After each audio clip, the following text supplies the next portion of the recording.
My name is Emily Harris, the Assistant Technical Director at Birmingham Children's Theater. At BCT, we believe that great art can happen wherever we are and with whatever tools we have available. Our mission to educate, enrich, and entertain extends beyond the walls of our theater.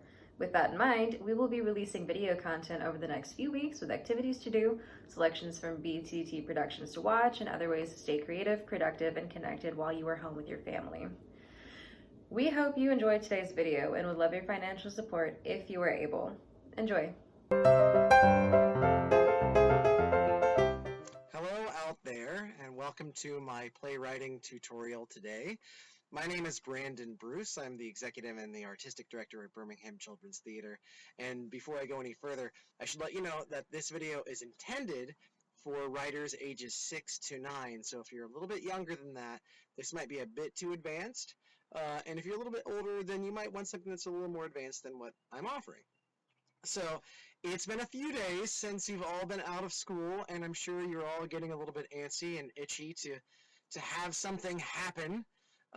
Well, we're not going to be able to do that for a little bit, but you can, however, make something happen with your writing, because writing is creating stories, it's creating adventures. You can create the most outlandish adventures that you want with writing.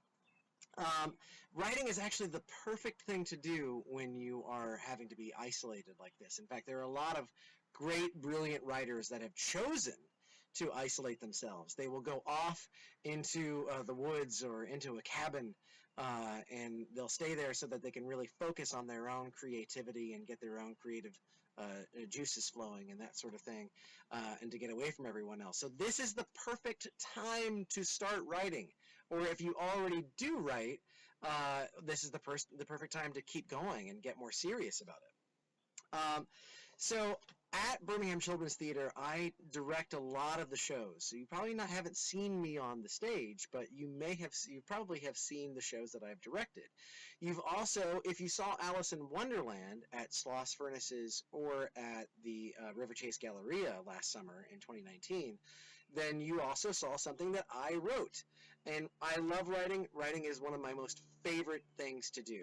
So what we're going to go do today is we're going to talk about three different things that can make up a play. And they are story, character, and dialogue. Story, character, and dialogue. Let's start with story. So what makes a great story? Well, think about your favorite stories that you know. Maybe some classic stories like Cinderella, or maybe some more modern stories like Frozen, or the Marvel movies, or Star Wars. Those all have very good stories. So what makes a good story? I say anything. Really anything you want it to be. It can be a silly story. It can be two bears run into each other and they both transform into ice cream cones. That's a story. It's a very silly story, but it's a story anyway. Or it can be a simpler story, as in two people greet each other on the street and they each say hello to each other. So both of those are stories. One is a little more boring than the other, and the other is a little more outlandish than the other. But they are stories. Three things that I believe all good stories have in common are a beginning, a middle, and an end. So I'm going to go to my screen that I've been using, and I'm on Word right now. I'm on Microsoft Word, and you can use whatever kind of software you want to use. You can use a piece of paper, as a matter of fact. So it can be strictly hardware, a piece of paper and pencil or crayon or pen, any of those things. In fact, I often prefer to start writing using a piece of paper, but some people like to use a computer. It's up to you. There are no rules with that. So every story begins with a blank page. Every story begins with a blank page, and starting is always the hardest thing to do. So to give you a little bit of a layout of what a story looks like when you're writing a play, it looks like this. You have two characters. I have one character named Emma, and I have another character named James. And those are the two characters. And you can see what they are saying. Emma is listed right here. And her first line, the thing that she says is, "James, why did you take my unicorn?" And then James says, I need the unicorn because its eyes shine rainbow laser beams. Because everyone knows that unicorns' eyes shine rainbow laser beams. It's a proven scientific fact, basically. So that is how you lay out a script.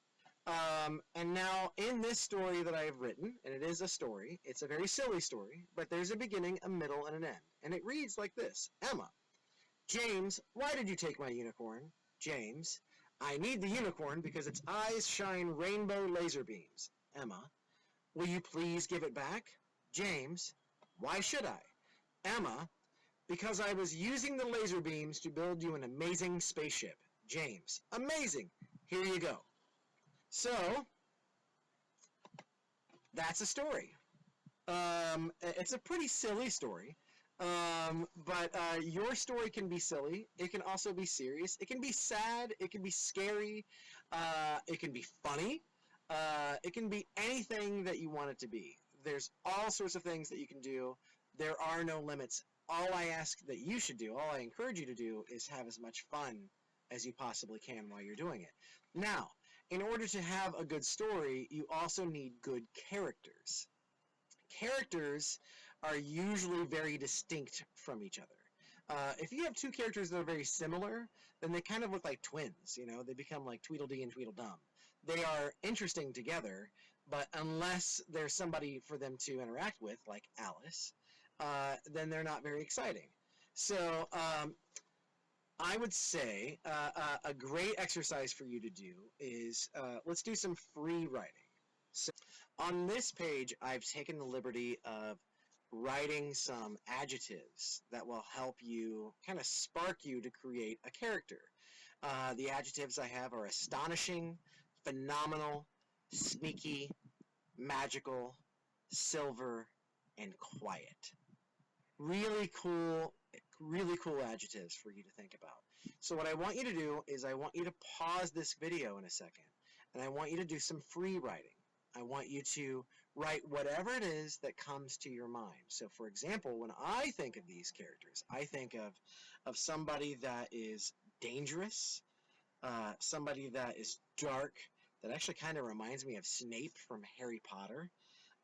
Maybe wears a silver cloak, maybe has silver hair, and so forth. So let's pause right now, and let's have you do some free writing. Anything you want to write. It doesn't matter what it is. Go ahead. Okay, we're back. So you're going to want to do that with a couple of other characters. Come up with some really cool, exciting adjectives. Use color. Use sound. Use things that appeal to your five senses. You know, somebody can be smelly. You know, somebody can smell good. They can smell like roses. Those inform what type of character that you're going to create. And then lastly, we're going to talk about dialogue. So dialogue. Dialogue means how people talk to each other. How, what I'm doing right now is dialogue. Well, it's actually more of a monologue, but I am speaking to you, and so hopefully we are having a dialogue. But it's basically a person saying hello to another, and another person saying hello back. That is dialogue. People often get intimidated by dialogue, and I'm here to say it's not that bad. It's not that intimidating. One thing that you can do to get yourselves going is do an eavesdropping exercise. Now, this is a little sneaky, but it's also really fun. Hang out in your house or in your apartment, wherever it is you are, with your parents, with your brothers and sisters, anyone that's around you, and just listen to what they say. Have a notepad, have a piece of paper or something like that, and just jot down what they say. Don't change anything and don't participate in the conversation. Just be quiet and listen to what they're saying and try to capture that, because then you will be able to just observe how people talk to each other. You can also listen in on your parents' teleconferences that are happening right now, and you can hear how people talk to each other. And that gives you a real sense of what real dialogue is, truthful dialogue. And the way people talk to each other. And in reality, the funny thing is that when people talk to each other in reality, it doesn't really seem to make much sense, especially once you write it down. So yeah, have fun with that. And then once you've done that, once you have an understanding of what dialogue is and what character is and what story is, you can now write a play. It's up to you now. You write a play. Go ahead once you're done with this video and create something. Create something more. You can have one character, two characters. You can have 10,000 characters. You can have as many as you want. Have fun. The most important thing is that you have fun and that you don't worry about whether or not it's good. Because that's not really what writing is about. Writing is about playing, but playing with a pen and paper or playing with a computer screen. So thank you so much, and I look forward to having the next conversation with you about playwriting in about a week. Have a great day. Thanks so much for watching. We know there's a lot of uncertainty for many of us right now, but if you are able and would like to support more content like what you just saw, we ask you to make a donation at www.bct123.org/donate. Every little bit helps, and thank you for supporting BCT.